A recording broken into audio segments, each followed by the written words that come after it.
1 year after Nintendo surprised everyone with the NES Classic Mini, the company has again returned to its retro roots with the SNES iteration.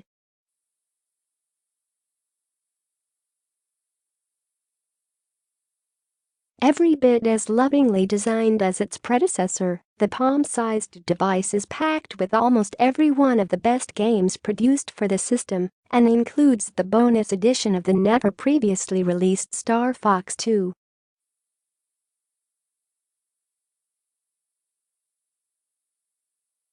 And with 2 controllers included in the box, complete with longer controller cables, the device is much more functionally complete out of the box to boot.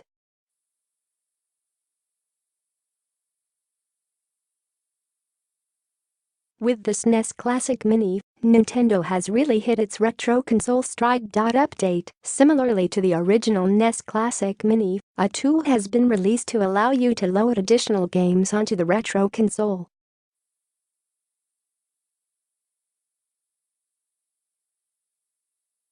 If you were annoyed about it not including your favorite SNES release, then this might be exactly what you need.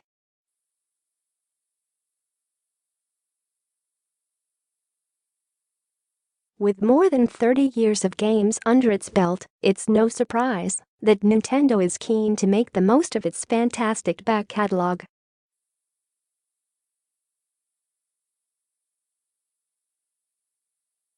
Even before the Wii's Virtual Console gave us the ability to buy and play select classics on modern hardware, Nintendo has consistently brought back its old games for new audiences.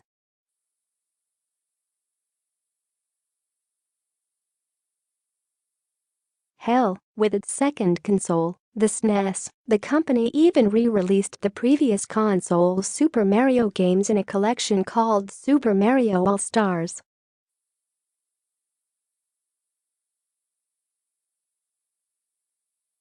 The SNES Classic Mini, like the NES Classic Mini before it, is a little bit different.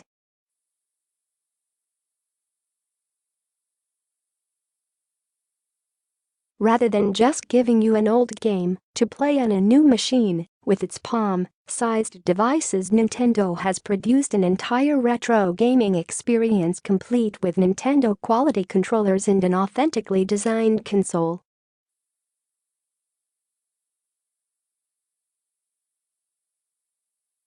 However, the NES Classic Mini suffered from a couple of annoying design quirks that really got in the way of being able to fully enjoy its games.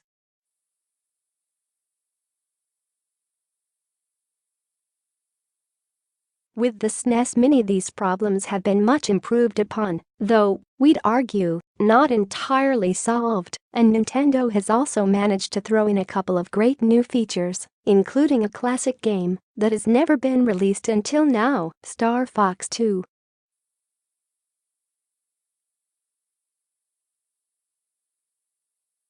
The SNES Classic Mini comes in 2 distinct flavors. TechRadar's review unit is the version that was released in Europe, Australia and Japan, with a grey chassis and red, yellow, green and blue-faced buttons, while North Americans have to make do with their purple accented model.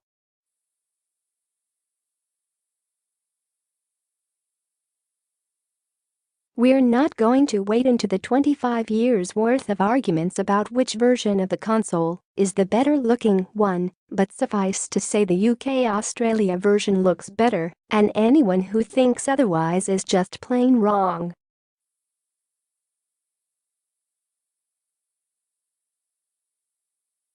Sorry. The console itself is very similar in design to the NES Mini.It is compact and it's light, but it feels sturdy when placed in front of your TV.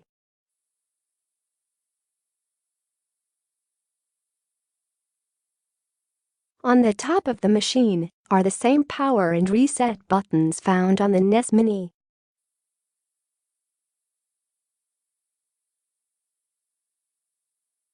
The power control is a sliding switch this time around, and there's also a faked button labeled Eject.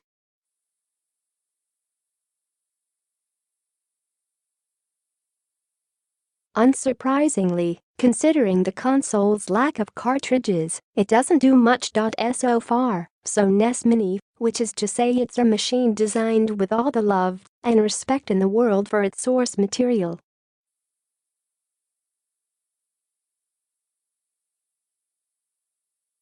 Round the front of the machine, however, things take a turn for the worse, with a fake pair of controller ports which need to be removed to reveal the real deal behind them.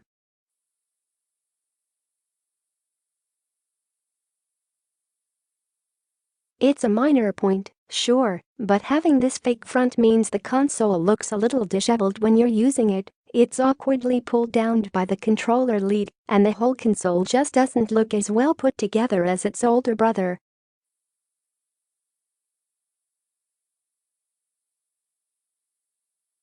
Thankfully, with the controller, Nintendo EO appears to have made the single biggest improvement over the NES Mini.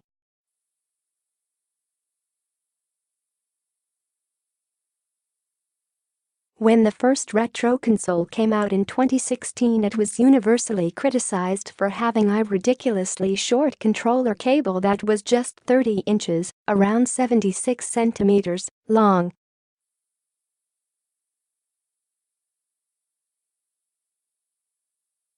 Thankfully, the length of the cable on the SNES Mini controller has been up to a much more respectable 56 inches, around 142 centimeters.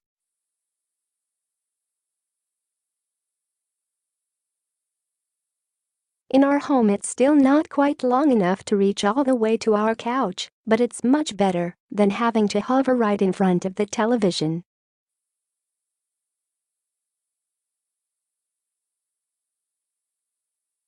For comparison's sake, the SNES's controller was around 90 inches, around 228 centimeters, long.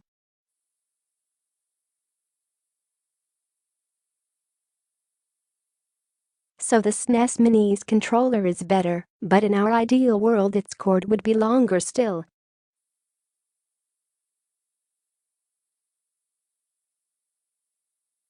Maybe if Nintendo ever puts together a Nintendo 64 Mini, it will finally reach parity with the original console.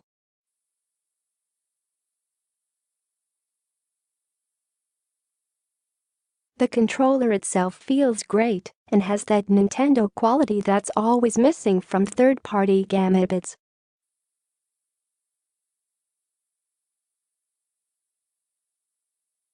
Compared to the ultra-clicky buttons on the Nintendo Switch, you might find the SNES's controller buttons a little squashy, but they're still very usable.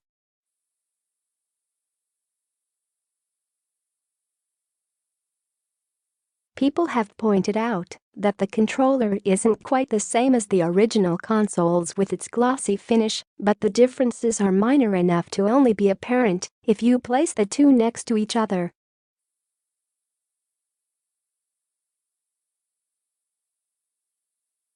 Thanks to its connector, you should also be able to plug it into a Wii emote and use it to play SNES games on the Wii or Wii U's Virtual Console, should you want to play any games that aren't included on the SNES Mini itself.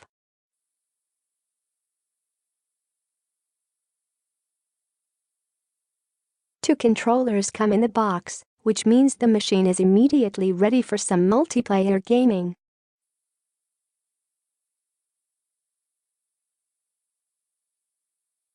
It's another key improvement over the original, and we're very thankful for it. Boot up the SNES Mini, and you're greeted with the same fantastic retro-styled user interface as the NES Mini.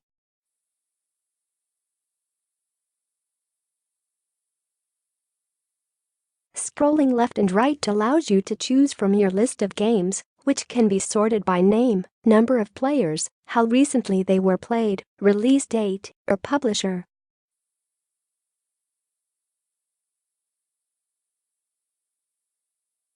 Nintendo's been emulating most of these games in some form or another for years, so it's no surprise that the SNES Classic Mini offers a pretty perfect recreation of them.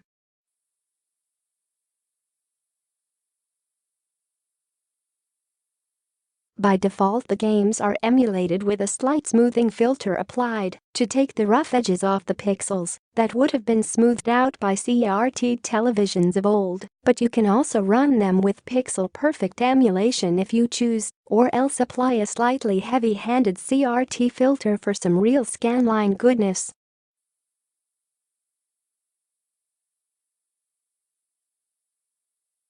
We were perfectly happy to leave the console set to its default mode, but if your personal preferences differ, then these alternative options should have you covered.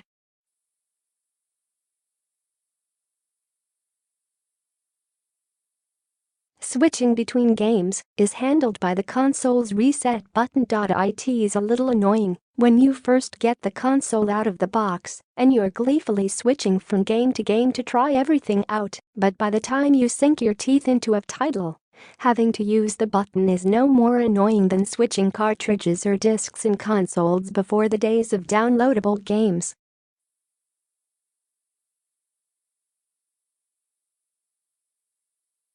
Although playing these games with the SNES Mini's controller feels like as authentic an experience as you're likely to get, Nintendo has allowed for a couple of modern conveniences with the modern hardware.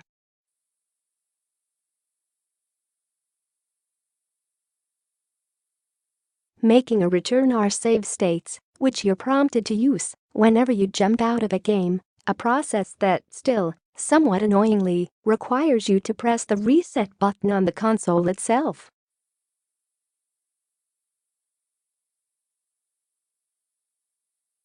You can save up to 4 states, which should be more than enough for most people. NEW to the SNES Mini, however, is the ability to rewind save states by up to 45 seconds.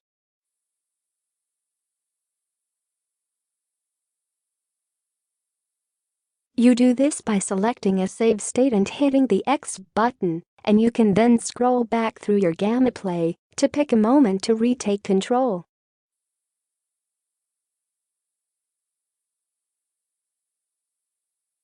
Yes, you could absolutely use this feature to cheat your way through the harder games included on the console, but we'd be much more inclined to make use of it if we suddenly died at the end of an otherwise flawless run of a level in Contra 3.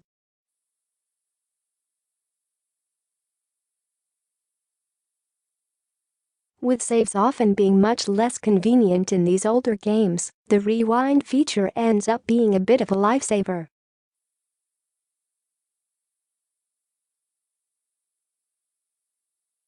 On one occasion we were having so much fun in Super Metroid that we forgot to save for almost half an hour. Being able to quickly rewind the game after death was far preferable to playing through the entire section again.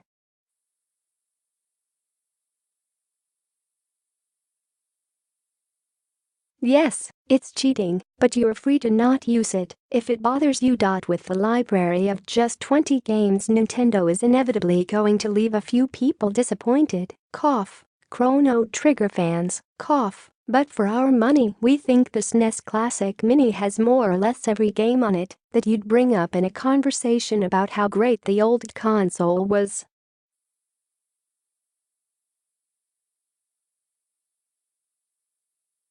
What's surprising is how well many of the games have aged. Super Metroid might be a 2D, 16-bit title, but it could easily be released today as a retro-styled indie title, and you wouldn't bat an eyelid.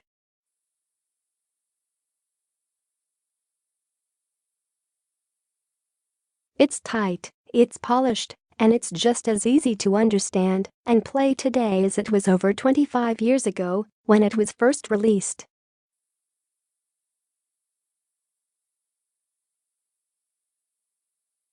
The Legend of Zelda: A Link to the Past continues to look absolutely incredible with the level of artistry that goes into something as simple as Link's animation, wondrous to behold.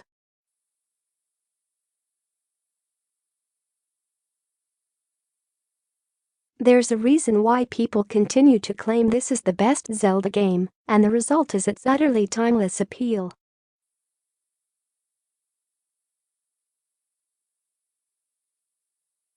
Oh, and then you've got Super Mario World and Final Fantasy III. known as Final Fantasy V in Japan, which are both probably the best games ever released in their respective genres.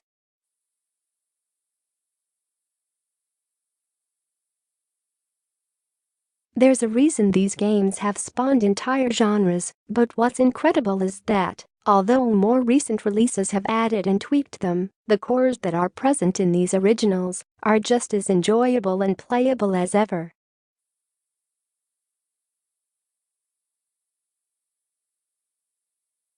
There are a couple of games in here that haven't aged quite as well, not because of the way they look, but because of their slightly dated design conventions.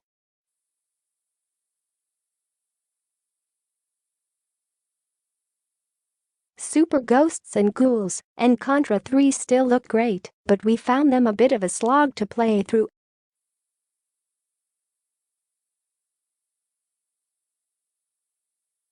Call us 21st century mollycoddle gamers, but they weren't for us. Despite variations in how fun we found each of the games, almost every single one of them is a classic that in its own way went on to define the modern gaming landscape.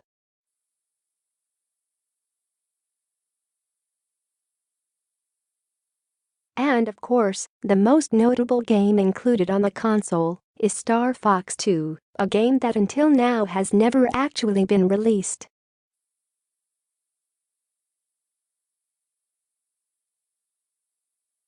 It was originally in development in the 1990s as a sequel to the original game, but was cancelled close to release due to Nintendo shifting its focus towards the Nintendo 64 console.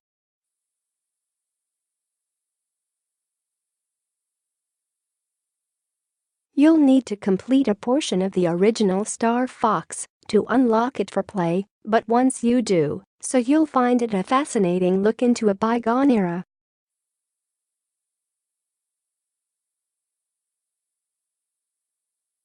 Its blocky polygonal graphics, which were only possible on the 2D-focused console thanks to the mythical Super FX chip that was built into the game's cartridge itself, are a little rough, but look past the dated exterior, and they're still a fun shooter at its core.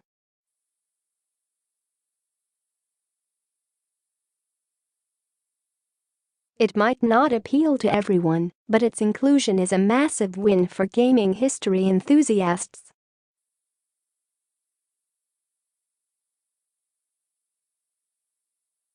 Yes, in an ideal world the SNES Classic Mini's game library would be expandable, but we'd argue that at a certain point it would lose the charm of being a simple offline device, free from the firmware updates and DLC of modern gaming.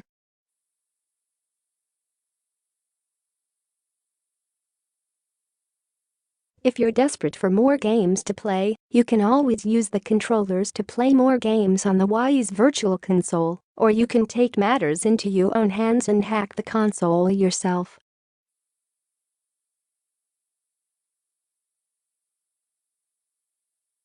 Although Nintendo could have gotten away with releasing a slightly modified NES Mini and updated controllers, the SNES Classic Mini feels like a much more complete package.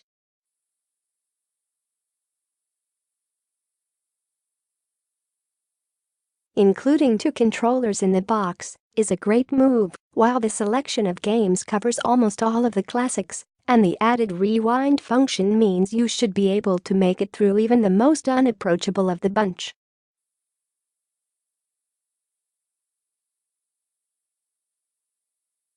With just 21 games, it's inevitable that some are going to be disappointed, but the inclusion of Star Fox 2 is a win whichever way you look at it.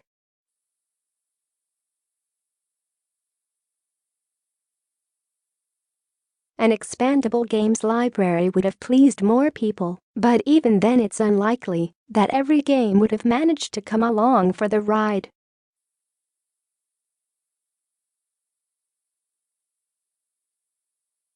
We have a couple of gripes with the console, and both are to do with the controllers.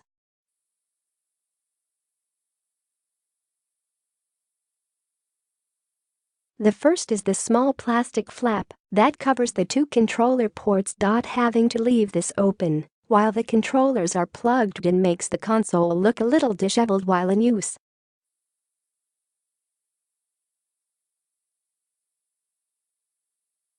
The second is that the length of the controller cable still leaves a little to be desired.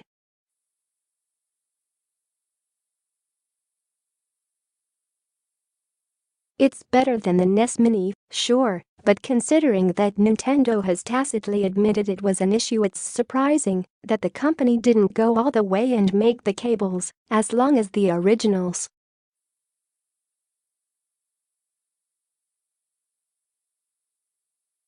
But beyond that, this is exactly what you'd want a retro console to be: lovingly designed, packed with classics, and functional for a modern audience.